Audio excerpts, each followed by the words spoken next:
Pelantikan penasihat undang-undang di negeri-negeri ini adalah dilakukan mengikut perlembagaan ataupun akta tubuh negeri-negeri. Ya. Dan saya boleh sebut di sini macam kata di negeri Selangor dan di Pulau Pinang.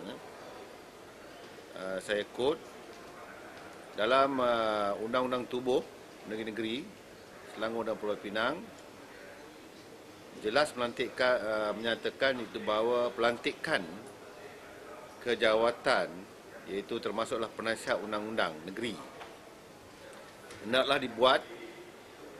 dibuat oleh Suruhanjaya Perkhidmatan yang berkenaan dari kalangan anggota mana-mana perkhidmatan awam yang relevan. Jadi yang penting sini ialah pelantikan kejawatan ini hendaklah dibuat oleh Suruhanjaya Perkhidmatan. Di negeri Kedah, dia undang-undang tubuh dia mengatakan, quote, maka hendaklah raja pemerintah dengan cadangan daripada Suruhanjaya Perkhidmatan yang berkenaan dengan surat cara yang ada tanda tangan baginda yang dimeterai dengan mohon kerajaan mengangkat seorang yang memegang jawatan sepenuh waktu di dalam perkhidmatan kerajaan menjadi di antara lain penasihat undang-undang negeri. Ya, itu Kedah. Kemudian di Kelantan, quote, ke bawah duli yang maha mulia hendaklah dengan pengesyuran daripada Suruhanjaya yang munasabah dengan surat di bawah tanda tangan dan mohon negeri melantik mana-mana orang memegang jawatan sepenuh masa di dalam perkhidmatan awam masing-masingnya menjadi penasihat undang-undang negeri. Jadi di bawah peruntukan kesemua undang-undang tubuh negeri-negeri berkaitan yang dikuasai oleh pembangkang, jelas diperuntukkan bahawa pelantikan seseorang penasihat undang-undang negeri adalah dibuat berdasarkan syur yang dikemukakan oleh Suruhanjaya Perkhidmatan yang berkenaan, iaitu Suruhanjaya Perkhidmatan Perundangan dan Kehakiman dari kalangan pegawai-pegawai yang berkhidmat di bawah Suruhanjaya ini. Oleh itu, cadangan oleh Ketua Bangkang adalah bertentangan dengan syarat dan kehendak yang ditetapkan oleh Undang-Undang Tubuh Negeri-Negeri. Jadi, jawapan dia tak boleh buatlah. Ya? Itu saja. Okay? Cuma saya nak katakan di sini, iaitu setiap pegawai-pegawai yang kita hantarkan ke negeri-negeri untuk menjadi penasihat undang-undang, mereka hanya memberi nasihat. Sama ada nasihat itu hendak diterima ataupun tidak, itu terpulang kepada negeri berkenaan. Dan kita semua tahu itu bahawa setiap penasihat undang-undang negeri sudah tentu memberikan nasihat berdasarkan kepada undang-undang.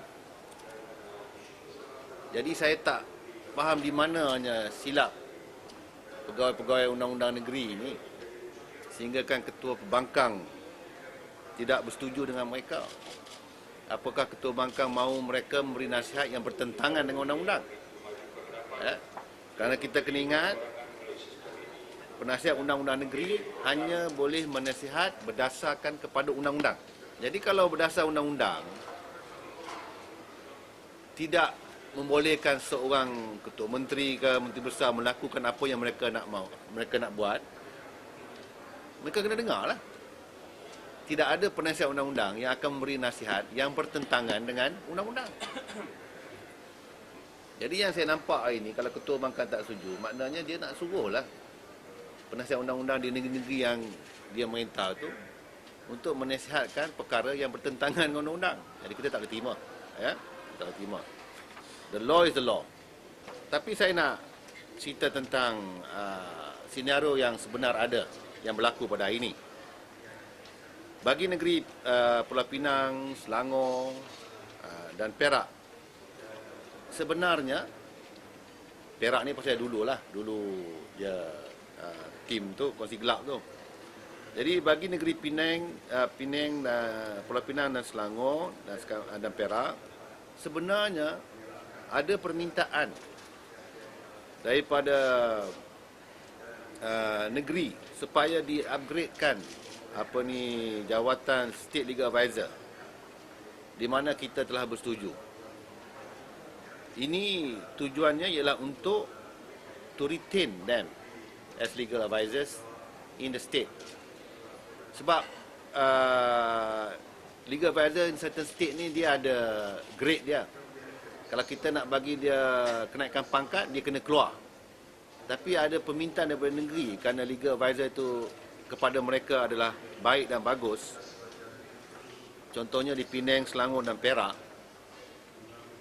berlaku permintaan daripada kerajaan negeri itu sendiri kerana nak retain individu berkenaan, kerana mereka berpuas hati dengan prestasi legal advisor ni. Dia minta kepada kita supaya kita upgradekan legal advisor punya grade dia supaya dapat dikekalkan di negeri. Ini jelas menunjukkan mereka berpuas hati dengan legal advisor yang ada, state legal advisor yang ada di Penang, Selangor dan Perak. Di negeri lain juga amalannya juga sama, di mana ada banyak permintaan bagi to retain the SLAs in the respective states. Ini realiti yang berlaku. Sehingga pada hari ini tidak ada aduan. There have been no complaints made to the Attorney General kepada chambersnya ataupun Judicial and Legal Services Commission with regards to the SLAs. In fact, there have been requests from the state for more officers to be employed to assist the SLAs. This is the actual scenario happening on the ground. Yeah? Number 4, I want to state here, authorization under the law has been given by the SLAs on a regular basis to lawyers appointed by the state to conduct cases for the states in court. Instances were from Kelantan, Terengganu, and recently from the state of Penang. Mana kita boleh outsource. Kalau peringkat negeri mahu mengendalikan sesuatu kes, dan kalau sekiranya mereka mahu menggunakan peguam mereka sendiri, ini diizinkan. There is a fiat, authorization can be done. Nothing in the law prevents any state from procuring legal advice from outside sources apart from the state legal advisor. Jadi tak payah nak buang, tak payah nak lantik lah SLA sendiri. Ya? Kita boleh cari second opinion kalau tak berpuas hati dengan pandangan state legal advisors. The state legal advisors advise just like the Attorney Generals on advisory matters, and it doesn't bind on the state. It doesn't bind the state or the federal government respectively. Both the state and the federal government have a choice either to accept or reject the advice. Jadi janganlah kita bermusuh dengan pegawai kerajaan. Kalau dia memberikan satu pandangan yang kita tidak bersetuju, jangan kita marah dia sebagai kata tak membantu dia. Dia cuma bagi nasihat. Dan nasihat dia is based on the law. You may not be happy, but there's no reason to sack them.